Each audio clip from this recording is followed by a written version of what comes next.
अस्सलाम वालेकुम जी। तो आज हम चैप्टर 1 का नेक्स्ट पार्ट जहाँ से हमने कल छोड़ा था उससे आगे ही हम नेक्स्ट पढ़ते हैं। यहाँ पे एक हम टर्म को डिस्कस करेंगे जो है मिसस्टेटमेंट। मिसस्टेटमेंट क्या है? मिसस्टेटमेंट जो है यहाँ पे हम लिख सकते हैं कि error plus fraud equals to misstatement. Error जो होता है वो बाय मिस्टेक होता है और फ्रॉड जो होता है वो इंटेंशनल होता है। इस हिसाब से जो इंटेंशनल मिसस्टेटमेंट होगी उसको हम फ्रॉड कंसीडर करेंगे, वो फ्रॉड होगा। और जो अनइंटेंशनल हमसे मिसस्टेटमेंट हो जाएगी वो एरर होगा। ठीक है, ये टर्म हमने यहाँ पर डिस्कस कर लिया, ये आगे भी आएगी इंशाल्लाह, तो अब वहाँ पे भी हम इसका देखेंगे इसको। नेक्स्ट चलते हैं, यहाँ पे हम कुछ टर्म्स को देखेंगे। दुनिया में किसी भी सिस्टम में आप देखेंगे कि 3 फेजेज़ होते हैं, इनपुट, प्रोसेसिंग और आउटपुट। इसी तरह अकाउंटिंग में भी 3 फेजेज़ होते हैं, इनपुट, प्रोसेसिंग और आउटपुट। यहाँ पे जो है ट्रांजैक्शंस जिनको हम एज़ इनपुट लेते हैं, फाइनेंशियल स्टेटमेंट जो ईयर एंड पे प्रिपेयर होते हैं उनको हम एज़ आउटपुट लेते हैं, और इंटरनल कंट्रोल सिस्टम जो है उसको हम एज़ प्रोसेसिंग लेते हैं। किसी भी सिस्टम में 3 फेजेज़ होते हैं, यहाँ पे भी 3 फेजेज़ हैं, और इंटरनल कंट्रोल सिस्टम जो है वो प्रोसेसिंग होगी। इंटरनल कंट्रोल सिस्टम को हम प्रोसेसिंग कंसीडर करेंगे, जिसके बाद जो है फाइनेंशियल स्टेटमेंट प्रिपेयर होती हैं। अब इंटरनल कंट्रोल सिस्टम है क्या? इंटरनल कंट्रोल सिस्टम वो पॉलिसीज़ और प्रोसीजर्स हैं जो हम अडॉप्ट करते हैं किसी भी बिज़नेस को चलाने के लिए, स्पेशली फाइनेंशियल स्टेटमेंट्स बनाने के लिए। वो पॉलिसीज़ और प्रोसीजर्स जो हम किसी भी बिज़नेस को चलाने के लिए अडॉप्ट करती हैं, स्पेशली फाइनेंशियल स्टेटमेंट्स बनाने के लिए, उसको हम इंटरनल कंट्रोल सिस्टम कहते हैं। अब इंटरनल कंट्रोल सिस्टम की एग्जांपल्स आप ले सकते हैं। इसको मैं शॉर्ट फॉर्म में कंट्रोल सिस्टम भी कहूँगी, तो आप इसको समझ लीजिएगा। अब जैसे क्रेडिट सेल कर रहे हैं, तो उससे पहले हम ये देखेंगे कि जिस कस्टमर को हम क्रेडिट सेल कर रहे हैं, वो इस काबिल है भी कि नहीं कि वो हमें पैसे अदा कर सके। ये इंटरनल कंट्रोल सिस्टम आएगा। इसी तरह जो चीज़ें हमने डिस्पैच की हैं, हम उसको मैच करेंगे कि जो ऑर्डर था उसके मतलब वही हमने चीज़ें डिस्पैच की हैं कि नहीं। ये भी कंट्रोल सिस्टम की एग्जांपल है। उसके बाद अगर हमने कुछ चीज़ें परचेज़ की हैं, कोई गुड्स वगैरह परचेज़ किए हैं, जब वो आ गई हैं, डिलीवर हो गई हैं हमें, तो हम ये भी चेक करेंगे कि वो ठीक है कि नहीं, कोई चीज़ ख़राब तो नहीं है, टूटी हुई तो नहीं है। ये भी कंट्रोल सिस्टम का हिस्सा है। इसके अलावा आप देख सकते हैं कि सीसीटीवी फुटेज वगैरह जो होती है, वो भी कंट्रोल सिस्टम में आती है, जिसकी वजह से हमें जो है इंटरनली बिज़नेस में बहुत हेल्प होती है। तो ये सारी एग्ज़ाम्पल्स जो हैं इंटरनल कंट्रोल सिस्टम की हैं। ठीक है, अब आपको इसका तो समझ आ गई होगी। अब आगे हम चलते हैं। इंटरनल कंट्रोल सिस्टम जो है वो 2 तरह का हो सकता है। या तो वो स्ट्रॉन्ग होगा या वो वीक होगा। अब अगर तो वो स्ट्रॉन्ग है तो वहाँ पे हमें फाइनेंशियल स्टेटमेंट्स में उस पार्ट पे जहाँ पे इंटरनल कंट्रोल सिस्टम स्ट्रॉन्ग है, ज़्यादा एफर्ट करने की ज़रूरत नहीं पेश आएगी। अगर इंटरनल कंट्रोल सिस्टम स्ट्रॉन्ग होगा तो फाइनेंशियल स्टेटमेंट में मिस स्टेटमेंट का रिस्क भी कम हो जाता है। इस वजह से उस फाइनेंशियल स्टेटमेंट के पोर्शन में हमें जो है वो ज़्यादा प्रोसीजर्स अप्लाई करने की ज़रूरत नहीं पड़ेगी। लेकिन अगर इंटरनल कंट्रोल सिस्टम वीक है तो हमें जो है उधर उस पोर्शन में ज़्यादा से ज़्यादा प्रोसीजर्स अप्लाई करने की ज़रूरत पेश आएगी। ठीक है, तो अब इंटरनल कंट्रोल सिस्टम 2 टाइप्स का हो गया, स्ट्रॉन्ग होगा या वीक होगा। अगर तो स्ट्रॉन्ग होगा तो अच्छी बात है, हमें फाइनेंशियल स्टेटमेंट में उसमें कम प्रोसीजर्स करने पड़ेंगे। लेकिन अगर वो वीक हुआ तो हमें जो है वहाँ पे ज़्यादा प्रोसीजर्स अप्लाई करने पड़ेंगे और हमें उसकी रिपोर्ट जो है मैनेजमेंट को देनी पड़ेगी। अब इंटरनल जो ऑडिटर है उसका काम तो है कि वो फाइनेंशियल स्टेटमेंट्स को देखे। इंटरनल कंट्रोल सिस्टम को देखना तो उसकी ज़िम्मेदारी नहीं है, तो वो क्यों देखेगा? फॉर एग्ज़ाम्पल इसकी हम एग्ज़ाम्पल लेते हैं कि 2 कंपनीज़ हैं, company A and company B. अब कंपनी ए जो है वो कंपनी हर मंथ अपना स्टॉक काउंट करती है, फिज़िकली जो है वो उसको वेरीफ़ाई करती है, बुक से मैच करके करती है, और अगर कोई डिफ़रेंस आता है तो उसको इन्वेस्टिगेट करती है कि ये क्यों डिफ़रेंस आया। लेकिन कंपनी बी जो है लेकिन कंपनी बी जो है वो जो है फिज़िकल इन्वेस्टिगेशन या वेरिफ़िकेशन नहीं करती है स्टॉक की। तो फिर इंटरनल कंट्रोल सिस्टम किस में स्ट्रॉन्ग होगा? किस कंपनी में स्ट्रॉन्ग होगा? कंपनी ए में या कंपनी बी में? ऑफ़ कोर्स कंपनी ए में, जो फिज़िकल काउंट भी कर रही है, वेरिफ़िकेशन भी कर रही है और इन्वेस्टिगेशन भी कर रही है। ठीक है? इसलिए जो है वो ऑडिटर जो है वो इंटरनल कंट्रोल सिस्टम को भी देखता है, वहाँ पे जहाँ पे वो स्ट्रॉन्ग होता है, वहाँ पे उसको कम प्रोसीजर्स अप्लाई करने होते हैं, और जहाँ पे इंटरनल कंट्रोल सिस्टम वीक होता है, वहाँ पे उसको ज़्यादा प्रोसीजर्स अप्लाई करने की ज़रूरत होती है। अब अगर इंटरनल कंट्रोल सिस्टम वीक है तो उसकी रिपोर्ट जो है वो मैनेजमेंट को दी जाएगी, और रिपोर्ट जो है वो रिटन फॉर्म में होगी। इंटरनल कंट्रोल सिस्टम के वीक होने पे मैनेजमेंट को रिपोर्ट दी जाती है रिटन फॉर्म में, जिसको मैनेजमेंट लेटर भी कहा जाता है या फिर लेटर ऑफ वीकनेस भी कहा जाता है। ठीक है, रिटन फॉर्म में जो रिपोर्ट मैनेजमेंट को दी जाती है उसको मैनेजमेंट लेटर भी कहा जाता है और लेटर ऑफ वीकनेस भी कहा जाता है। मैनेजमेंट लेटर क्यों कहा जाता है? क्योंकि मैनेजमेंट को लेटर दिया जा रहा है। और लेटर ऑफ वीकनेस क्यों कहा जा रहा है? क्योंकि इसमें इंटरनल कंट्रोल सिस्टम की वीकनेसेस का बताया जा रहा है। ठीक है, अब अगर फाइनेंशियल स्टेटमेंट्स में कोई मिसस्टेटमेंट आती है तो फाइनेंशियल स्टेटमेंट में मिसस्टेटमेंट जो है वो किसको रिपोर्ट की जाएगी? वो की जाएगी, पहले जो है वो मैनेजमेंट को बताया जाएगा, ताकि क्योंकि हम जो है रियलिटी में देखें तो प्रॉब्लम आ जाती है काफ़ी बार। तो उसका जो है ऑडिटर पहले मैनेजमेंट को बताता है कि ये मिसस्टेटमेंट्स हैं, इसको आप करेक्ट कर लें। उसके बाद अगर मैनेजमेंट करेक्ट कर लेती है तो ठीक है, नहीं करेक्ट करती तो फिर जो ऑडिटर है वो फाइनेंशियल स्टेटमेंट में अगर मिसस्टेटमेंट आ जाए तो वो शेयर होल्डर्स को रिटन फॉर्म में रिपोर्ट करता है। और रिटन फॉर्म में जो उसको रिपोर्ट शेयर होल्डर्स को दी जाती है उसको ऑडिट रिपोर्ट कहा जाता है। तो अब ये बात आपने जान ली कि इंटरनल कंट्रोल सिस्टम में अगर वीकनेस हो तो मैनेजमेंट को लेटर दिया जाता है, लेटर इशू किया जाता है, जिसको मैनेजमेंट लेटर या लेटर ऑफ वीकनेस कहा जाता है। ठीक है, और अगर फाइनेंशियल स्टेटमेंट्स में मिस स्टेटमेंट है तो शेयर होल्डर्स को रिटर्न रिपोर्ट दी जाती है, रिटर्न ऑडिट रिपोर्ट। इस बात का आपने ध्यान रखना है कि इंटरनल कंट्रोल सिस्टम में वीकनेस होती है और फाइनेंशियल स्टेटमेंट में मिस स्टेटमेंट होती है। मिस स्टेटमेंट और वीकनेसेस को आपने कंफ्यूज नहीं करना है। ठीक है, आगे चलते हैं। यहाँ पे हम एक हायरार्की डिस्कस करेंगे जहाँ पे हम देखेंगे कि ये एक बिजनेस में क्या मतलब किस किस की क्या क्या पोजीशंस होती हैं और उसको हम किस तरह ऑडिट में देखते हैं। ठीक है, सबसे पहले आता है हायर अथॉरिटी, जो कि है share holders, owner of the company, उनको हम हायर अथॉरिटी कहते हैं। उसके बाद आ जाते हैं बोर्ड और बोर्ड ऑफ डायरेक्टर्स, इनको हम ऑडिट की लैंग्वेज में कहते हैं those charge with governance, TCWG, those charge with governance भी बोर्ड ऑफ डायरेक्टर्स को कहा जाता है। उसके बाद आ जाते हैं CEO, CFO, रिसर्च डिपार्टमेंट या other department, marketing department, like in सबको हम इकट्ठा मैनेजमेंट क्या कंसीडर करते हैं। ठीक है, और उसके बाद इनके अंडर आ जाते हैं एम्प्लॉयज़ को हम एम्प्लॉयज़ ही कंसीडर करते हैं ऑडिट में भी। तो शेयर होल्डर्स जो है वो हायर अथॉरिटी हो गए, board of director those charge with governance, इसको हम आगे इस तरह ही कंसीडर करेंगे TCWG, तो कंफ्यूज मत होइएगा। उसके बाद CEO, रिसर्च डिपार्टमेंट्स और अदर रिलेटेड डिपार्टमेंट, CFO वगैरह, ये मैनेजमेंट में आ जाते हैं और नेक्स्ट जो है अंडर इनके एम्प्लॉयज़ होते हैं।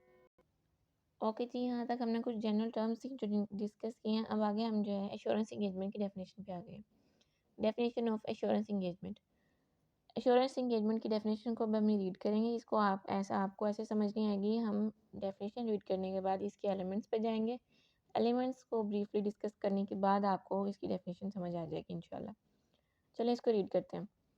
Assurance engagement means an engagement in which practitioner obtain evidence about evaluation of a subject matter against suitable criteria and expresses his conclusion to enhance the confidence of intended users other than responsible party।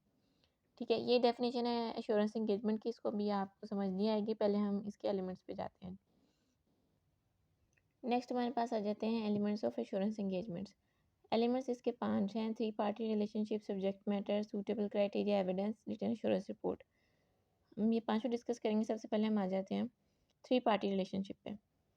अब जो भी assurance engagement होती है उसमें 3 तरह की parties involve होती हैं। एक होता है इंटेंडेड यूजर्स, दूसरे होता है रिस्पॉन्सिबल पार्टी और थर्ड होता है प्रैक्टिशनर। इंटेंडेड यूजर्स क्या होते हैं? वो party the parties who require subject matter and assurance report, for example share holders and bankers. वो पार्टीज़ जिनको सब्जेक्ट मैटर चाहिए होता है और एश्योरेंस रिपोर्ट भी चाहिए होती है, return assurance report, for example share holders या फिर बैंकर्स। सब्जेक्ट मैटर यहाँ पे है फाइनेंशियल स्टेटमेंट्स।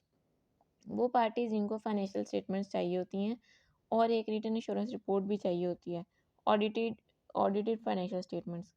तो वो कौन कौन सी पार्टीज़ होती हैं? शेयर होल्डर्स होते हैं, ओनर्स होते हैं क्योंकि उन्होंने मेजर डिसीजंस करने होते हैं, और बैंकर्स जिनसे हमने लोन वगैरह लेना होता है। ये 2 पार्टीज़ इंडियन यूजर्स कंसीडर करती हैं की जाती हैं।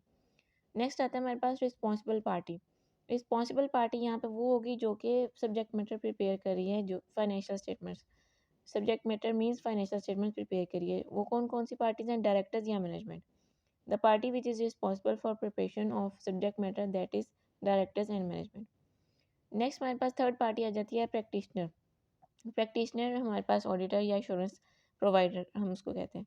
The professional who verify subject matter and provides assurance on it, that is auditor in an audit. जो कि सब्जेक्ट मैटर को वेरीफाई करता है और इस पर एश्योरेंस प्रोवाइड करता है। Subject matter financial statement. उसको वेरीफाई करता है और उस पर एश्योरेंस प्रोवाइड करता है। वो कौन होता है? ऑडिटर। ये हमारे पास 3 पार्टी रिलेशनशिप हो गया जिसमें 3 तरह की पार्टीज़ हैं, इंटेंडेड यूजर्स, रिस्पॉन्सिबल पार्टी और प्रैक्टिशनर। नेक्स्ट हमारे पास आ जाता है सब्जेक्ट मैटर। सब्जेक्ट मैटर क्या है? Subject matter is the information prepared by the responsible party and is verified by practitioner. Subject matter वो इंफॉर्मेशन है जो कि रिस्पॉन्सिबल पार्टी बनाती है, prepared by responsible party for that is directors and management and is verified by practitioner that is auditor. For example historical financial statements और cash flow forecast. Historical financial statements या फिर cash flow forecast ये हमारे पास subject matter में आते हैं। यहाँ पे फाइनेंशियल स्टेटमेंट के साथ हिस्टोरिकल क्यों लिखा हुआ है? क्योंकि फाइनेंशियल स्टेटमेंट में जो भी डाटा हम पुट करते हैं वो पास्ट का होता है। जो हमारे पास सारी ईयर की प्रोग्रेस होती है वो हम फाइनेंशियल स्टेटमेंट्स में पुट करते हैं।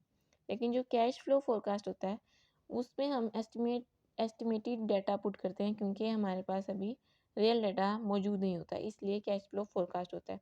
ये दोनों ही जो है वो सब्जेक्ट मैटर में कंसीडर किए जाते हैं। नेक्स्ट हमारे पास आ जाता है सूटेबल क्राइटेरिया।